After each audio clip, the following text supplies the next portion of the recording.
Selamat malam para pendengar setia YouTubers Indonesia. Kembali lagi bersama saya di Creepypasta. Malam ini saya hanya sendirian, jadi tidak ada Mica dan tidak ada Reini. Mica sedang sibuk dan Reini sedang sakit, jadi saya hanya akan ini sendiri dan nggak ada lagi yang bisa dimintai bantuan. Oke, jadi nggak apa-apa. Malam ini saya akan ngambil topik nggak dari sebuah misalnya makhluk gaib atau sesuatu yang sudah ada ininya. Saya ingin ngejelasin tentang sesuatu yang basic. Jadi masalah hantu atau jin atau setan itu sendiri dan penampakannya ke manusia gitu. Jadi penampakan dari jin itu ke manusia ada beberapa bentuk. Yang akan saya jelaskan di sini adalah orbs, lalu ada ektoplasma, yang selanjutnya adalah vortex. Jadi ada 3 hal, yaitu orbs, ektoplasma, dan vortex. Kita akan mulai dari orbs dulu. Apa sih orbs itu? Nah, ya orbs adalah bentuk paling awal dari jin. Saya akan nyebutnya hanya digeneralisasikan sebagai jin ya. Ya, bentuk awal itu dia biasanya tertangkap hanya dari kamera. Paling gampang dia tertangkap di kamera. Misalnya entah video atau foto ya. Orbs itu bentuk awalnya dia hanya seperti bulatan aja. Saya pernah dulu nangkap beberapa orbs, jadi di rumah pernah. Waktu itu saya pernah main sama teman-teman, saya moto di kuburan. Dan itu banyak banget, ada ektoplasmanya juga. Jadi bentuk awal hanya bulatan. Itu hanya memiliki tingkat energi yang rendah dan tingkat visibility-nya juga rendah. Orbs itu kadang ketika kita moto, nggak semuanya ketika kita foto itu berarti orbs. Kadang-kadang itu bisa, misalnya itu kalau titik air hujan misalnya gitu ya, itu bisa titik air hujan, atau misalnya sedang berkabut itu berarti kabut. Paling sering itu ya debu. Kalau ini ya kadang debu, kadang air hujan biasanya, bekas-bekas titik-titik air hujan yang kecil banget. Orbs tidak berbahaya dan kadang-kadang tidak hanya berarti kemunculan jin. Karena saya juga pernah moto waktu itu sedang pengajian dan saya foto dari atas. Maaf, fotonya sudah tidak ada, itu foto udah lama banget, berapa tahun lalu kalau nggak salah, 5 tahun lalu. Saya moto sedang pengajian dan ada orbs juga banyak banget. Padahal di rumah saya umumnya nggak pernah ada orbs, sama sekali nggak pernah ada. Nah itu sekali-kalinya ada orbs ketika ada pengajian. Jadi apakah orbs itu orbs jin atau orbs apa, saya nggak tahu. Nah ini kalau penjelasan ini, orbs adalah sebutan yang populer untuk bulatan anomali yang muncul pada foto. Dalam bahasa Spanyol biasa disebut dengan canoplas. Dalam kamera dan video, orbs muncul seperti bola, permata atau bulatan cahaya dengan ukuran gambar seperti bola golf sampai bola basket. Tapi ya kecil juga biasanya, kecil-kecil. Orbs dipercaya sebagai penampakan hantu oleh paranormal atau orang yang memiliki kemampuan melihat alam gaib. Beberapa orang mampu melihat orbs dengan mata telanjang. Saya termasuk yang enggak, tapi bukan berarti nggak pernah lihat titik-titik putih terang. Tadi saya semalam aja, saya sebelum tidur saya tiba-tiba ngelihat cahaya kecil, entahlah apa itu, begitu. Karena orbs bergerak dengan cepat, maka tidak semua kamera dapat menangkapnya. Butuh kamera dengan resolusi tinggi, minimal 1,3 megapiksel. Sudah bisa. Untuk menangkap orbs yang bagus sangatlah mudah. Tinggal masuk ke rumah atau tempat yang dianggap angker oleh masyarakat sendirian. Nggak harus sendirian, ini banyakan juga bisa. Saya pernah waktu itu gunakan kamera digital Anda dan foto sembarang ke banyak tempat.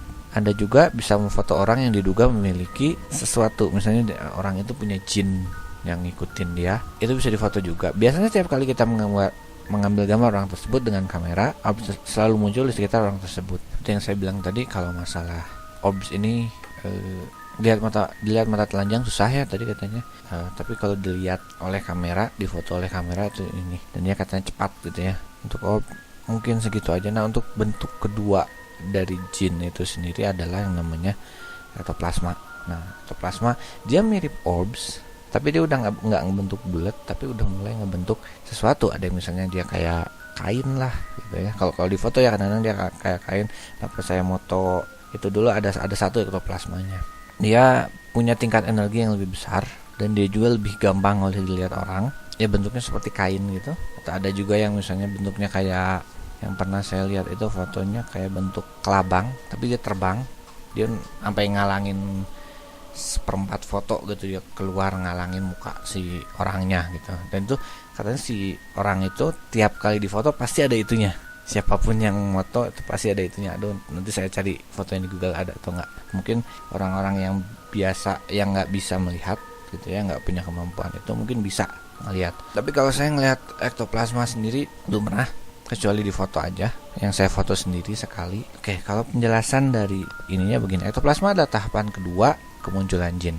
Kekuatan mereka sudah cukup untuk memadatkan dan menyatukan uap air di udara sehingga cukup untuk membuat bayangan asap dan memanjang seperti di sini katanya seperti gambar. Entahlah gambarnya nggak kelihatan kayaknya. Saya pakai adblock. Kekuatan mereka berasal dari ketakutan manusia dan dari manusia yang menyembah mereka. Ya, jadi jin itu mengambil kekuatan dari manusia salah satunya. Jadi semakin banyak orang yang takut, dia semakin gampang. Kalau kita kaget, energi kita diambil. Kalau kita marah, jadi takut, marah, kaget. Jadi kalau Anda nggak ingin, secara umum ya, Anda nggak ingin rumahnya jin yang di dalam situ keganggu kan. Kalau dibilang ya tiap rumah mungkin ada gitu. Tiap rumah ada jinnya, mungkin ada yang ganggu, ada yang enggak. Jangan kurangi marah-marah, kurangi rasa ketakutan, dan kurangi yang namanya kaget. Jadi kalau Anda mungkin sering jump scare karena main game, ada jin nakut-nakutin gini, ya nggak apa-apa. Lanjut, di sini lagi ya, kekuatan mereka berasal dari ketakutan manusia dan dari manusia yang menyembah mereka. Misalnya tukang minta-minta nomor, atau mereka yang suka memberikan persembahan berupa suguh-suguhan pada mereka. Tapi sungguhnya bukanlah pengaruh dari suguhan yang manusia beri, tapi pengaruh dari energi manusia yang memohon pertolongan ya. Jadi ketika kita memohon itu, ketika kita pengen minta nomor dong, misalnya buat togel berapa nih yang menang gitu. Ketika kita meminta itu, mereka ngambil energi kita dan kita menjadi gelap, dalam tanda kutip gelap gitu ya. Saya nggak tahu ngejelasin apa lagi tentang ektoplasma. Oh ya, satu lagi, atau nanti aja deh. Bentuk ketiga adalah vortex. Nah, vortex itu yang paling tinggi. Kalau di ini bukan paling tinggi, saya bilang tahap ketiga ya. Ini kalau penjelasan di sini begini. Vortex adalah tahap ketiga kemunculan jin. Mereka memiliki kekuatan dengan level energi seperti ini dikarenakan kerjasama dengan manusia dalam bentuk sihir. Mereka mempelajari ilmu sihir, mau teluh, santet, kutuk, guna-guna, menyilap pandangan mata, berarti merubah apa yang ada di mata. Misalnya nih, ini rumah jelek gitu, tapi pakai apa, pakai sesuatu itu rumah kelihatan bagus kayak gitu. Atau dia pakai susuk, ilmu ilusi, nah tali berubah jadi ular, nah, itu tapi cuma ilusi ya, bukan hipnotis. Kalau hipnotis beda lagi. Pesugihan ya, karena sebuah tempat ini terus karena apa, tempat itu disembah oleh manusia atau ada orang datang ya. Misalnya tadi itu ada ini kuburan orang siapa gitu ya, dia katanya bisa ini, kalau minta ke sini nanti ini gitu. Nah, dia berdoalah di situ, orang di situ ngarep si orang itu yang udah meninggal itu bakal nolong dia. Nah, padahal konsepnya sendiri kan, kalau di agama ya, maaf kalau agak nyinggung, minta harus langsung ke Tuhan. Kayaknya semua agama begitu deh. Kalau ini ya, secara umum ya. Terus di inilah gitu, dia melakukan sebuah ritual, entah doa, entah apa. Nah, terus tiba-tiba misalnya malamnya, wah datengin nama orang itu, katanya ya nanti kamu bakal lulus kerja, nanti katanya bakal kerja di sini. Terus dia bilang, wah dia percaya, ternyata beneran masuk. Padahal yang itu bukan, yang nolong bukan dia.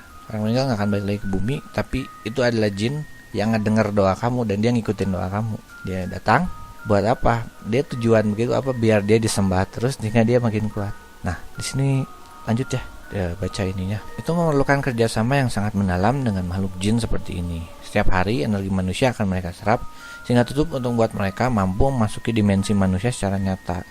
Tidak perlu lagi mereka mengirimkan sinyal ke otak manusia. Nah, salah satu ini juga mereka bisa mengirimkan sinyal ke otak manusia. Misalnya kamu ngedengerin suara sesuatu tapi orang lain nggak dengar, itu dia tinggal, daripada dia beneran bikin suara, dia masukin sinyal ke otak manusia, makanya yang dengar cuma satu orang. Lain halnya kalau dia udah poltergeist, misalnya dia ngejatuhin buku gitu, semua orang bisa lihat. Ngejatuhin begitu, dia kan makhluk yang nggak punya bentuk fisik yang padat kayak kita, tapi dia bisa memadatkan diri atau dia bisa menggerakkan benda yang padat. Dia butuh energi yang sangat besar, dan itu dia nggak akan pernah dapat energi besar itu kalau kita nggak melakukan itu. Kita nggak takut sehingga dia nggak bisa kuat, atau kadang-kadang dia menggunakan kita, kaget kita karena itu ada pancaran energi yang mereka suka gitu. Ya, lanjut ya. Di sini tidak perlu lagi mengirimkan sinyal ke otak manusia karena mereka bisa mewujudkan diri kapan saja dan di mana saja dalam waktu yang tidak terbatas, siang atau malam. Ada yang bilang, oh hantu mah nggak ada siang-siang. Bisa, hantu juga ada siang-siang. Pernah ada di sini videonya, ada yang ngerekam anak-anak, dia ngerekam begitu siang. Tiba-tiba di satu pohon ada hantunya. Mereka mampu menggerakkan benda-benda yang lebih besar dan lebih berat. Nah, mampu mengapungkannya, bisa tertangkap kamera dan melakukan kegiatan-kegiatan horor lain yang benar-benar menyeramkan dan menakutkan. Satu lagi yang tadi ingin saya satu lagi tentang EVP yang saya lupa, EVP. Nah, kalau ini kan munculan yang keluar dari mata. maksudnya yang kita lihat atau yang ditangkap oleh kamera yang berhubungan dengan cahaya. Sedangkan kalau FVP itu suara. Jadi bisa disebut FVP suatu suara hantu. Banyak dari makhluk gaib katanya ya, mereka punya suara kecil banget, frekuensi rendah, tapi yang tinggi pun ada, yang di atas 20.000. Dan itu ada beberapa orang yang bisa ngedengar suaranya. Tapi kalau untuk ditangkap di mikrofon seperti ini ya, itu bisa, asal mikrofonnya memang memadai untuk range suara begitu.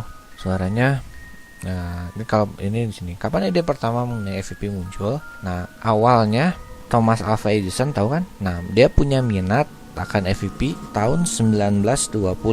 Waktu itu dia meramalkan bahwa di masa depan bakal ada mesin yang bakal memungkinkan orang yang masih hidup untuk ngobrol dengan orang yang sudah mati. Rohnya maksudnya, tapi bukan rohnya, tapi sebenarnya jin yang tinggal di bumi.